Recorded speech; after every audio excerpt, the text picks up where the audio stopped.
10 ans de prison pour Jacqueline Sauvage, pour le meurtre de son mari, cette femme battue qui vivait des années sous l'autorité, la violence d'un tyran. Écoutez les témoignages de ses filles, Fabienne, Sylvie et Carole, qui ont témoigné en faveur de leur mère. Moi, j'ai toujours vu ma mère en position fœtus, ma mère en train de se protéger. Voilà. J'ai vu ma mère comme ça, oui. Rabattue sur elle-même, quoi. Si elle pouvait se faire le plus petite possible pour avoir le moins mal possible, c'était ça. Donc ces scènes-là, oui, je les ai. Et puis mon père, violent, rouge, colère, et puis... Mais j'ai l'impression que c'était un fou, il était fou. Je ne savais pas quoi faire. Et de sa parole, surtout, tu dis rien à ta mère parce que je te casse ta gueule. Et je te défonce ta gueule. T'as compris, hein, tu dis rien à ta mère. C'était ses paroles. Donc on s'est tous protégés mutuellement, quoi. Et puis on n'a jamais rien dit. C'est pour ça qu'aujourd'hui, on nous reproche de ne pas avoir porté plainte. Je me suis sentie révoltée et anéantie en même temps et très déçue pour maman parce que je ne m'attendais pas du tout à ce genre de verdict. Je pensais qu'elle allait voir quelque chose, mais à ce point-là, j'ai trouvé ça écœurant. Nicolas Doménac, je suis comme les gens qui nous écoutent et nous regardent. Je ne connais évidemment pas à fond cette histoire. Je n'étais pas présent au procès, mais je suis effaré que cette femme ait été condamnée à 10 ans de prison. Effaré, moi je suis surpris en tout cas, mais scandalisé. Je trouve que c'est honteux parce qu'il manque des détails d'importance dans ce résumé. Je veux dire, 47 ans elle a été battue. 47 ans. Alors c'est un jury populaire de violence conjugale. Les filles ont été violées par le père. Et qu'on en vienne à un verdict de la sorte, moi je trouve ça inouï. Et ça, bon, ce serait trop facile. Je vais résister un peu, mais peut-être pas très longtemps, de rappeler quand même que, même si Éric Zemmour dit qu'il y a une féminisation, une dévirilisation de cette société, il y a un nombre de femmes battues qui est encore hallucinant, je veux dire, hallucinant, et que le nombre de femmes qui portent plainte, c'est 20% des femmes qui sont battues. 10% disent qu'elles sont battues. C'est des chiffres que les associations disent n'importe quoi. En tout cas, c'est peut-être n'importe quoi, mais ça montre que je veux dire, ceux qui, comme toi-même, tiennent le discours de les hommes ont perdu leur virilité, au fond, ils participent de cette violence-là, quoi. Parce qu'ils alimentent le fantasme sur lequel les femmes auraient pris le pouvoir et donc il faut se défendre au besoin à coups de poing, quoi. C'est un moment où il faut savoir retenir ses mots aussi, quoi, parce qu'ils alimentent d'autres violences. Nicolas, il y a quelque chose que je ne comprends pas. Tu es devenu pour la peine de mort ?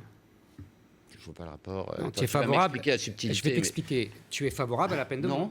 Non. Un type qui est monstrueux, qui viole, qui tue, qui massacre, doit être exécuté. Non, mais je te demande. Je te demande. Dire la personne qui. Je te pose une question. Est-ce qu'un type monstrueux doit être exécuté ? Je réponds pas comme ça. Bon. Mais non, mais pourtant, c'est ce que tu viens de dire. Mais non. Si. Mais non, j'ai pas dit que. Si tu es pour la peine de mort, il faut le dire, ça serait intéressant. Un jugement de 10 années de prison pour avoir défendu ce qui lui restait de vie. Est-ce que tu es pour la peine de mort ? Non, mais je refuse de répondre à cette question. Ne se pose pas comme ça. Si, la question se pose exactement comme ça. Non. La question se pose exactement comme ça. Non, mais d'autant que je peux répondre pour vous. Vous êtes contre la peine de mort. Oui, je suis contre la peine de mort. Ça ne veut pas dire que je justifie la peine de mort que je trouve scandaleux. En plus, tu justifies la peine de mort privée et non plus par la loi. C'est un argument c'est un argument jésuitique. Mais c'est ce que tu viens de dire. Tu viens de dire cette femme a beaucoup souffert. J'ai l'impression d'être dans les jésuites de mon enfance. Tu viens de dire cette femme a beaucoup souffert. L'homme était un monstre. Toute la famille, c'était un monstre. Bon, c'était un monstre. J'ai dit que ce jugement était inique. Donc, il mérite la mort. Non, je n'ai pas dit ça. Je n'ai pas dit ça. J'ai dit que le jugement était inique. Il est inique parce qu'il l'a condamné. Non. Il l'a condamné, une femme qui a tué un homme. Non, il l'a condamné, c'est lui affliger 10 années de prison. Elle ne méritait pas ça. Elle a déjà vécu 47 ans de prison, Nicolas, avec un tortionnaire. Et en plus 10 ans pour l'avoir tué. Je ne rentre pas dans ce cas particulier. Voilà. Je ne connais pas. Je ne le connais pas, je l'ai découvert ce matin en lisant le journal. Voilà, je ne vais pas rentrer dans cette histoire-là. Non, mais vous pouvez avoir un avis. Mais j'ai un avis. Le premier avis, c'est ça. Je vais te donner mon deuxième avis. Mais mon premier avis, c'est ça. C'est que si tu ouvres la boîte de Pandore, on a le droit de tuer si l'homme est un monstre. Deuxièmement, je passe au-delà de cette affaire personnelle que je ne connais pas, je découvre comme toi, comme vous, donc je ne me prononce pas sur cette... Et on rappelle que c'est un jury populaire. C'est absolument... Une cour d'assises. Et que c'est la loi. Et Madame Sauvage a fait appel, c'est important de le préciser. Et deuxièmement, je vois bien, en tout cas, ce qu'il y a derrière la récupération politique par des associations qui tentent depuis des années de montrer, si tu veux, un paysage assez simple, assez binaire, entre la femme éternelle victime et l'homme éternel bourreau. je ne sais rien de la vie de ces gens. Je ne sais pas pourquoi l'homme était violent comme ça, je ne sais pas pourquoi la femme est restée comme ça pendant 47 ans. Tu n'en sais rien, je n'en sais rien. Ce que je sais, c'est qu'il y a une récupération des associations féministes, depuis des décennies d'ailleurs, qui tendent uniformément à développer un discours qui est « l'homme est un bourreau par essence ». D'ailleurs, c'est très amusant quand on voit que, justement, elles refusent tout essentialisme, mais sauf ça. Le seul essentialisme qu'elles acceptent, c'est « l'homme est un bourreau par essence, violent par essence, et la femme est une victime par essence également ». Moi, je crois qu'il n'y a pas de bourreau, qu'il n'y a pas de victime.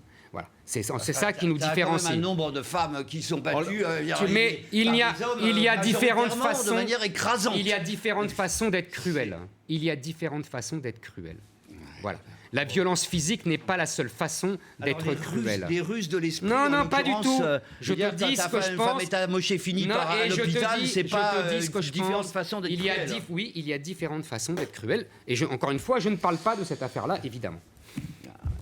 Sérieux. Bah non, c'est très sérieux. Pas sérieux. C'est très sérieux. C'est ça, tu refuses l'essentialisme, tu nous expliques, tu nous défends. C'est des réalités. C'est de l'essentialisme que tu fais. Tu t'en rends même plus compte.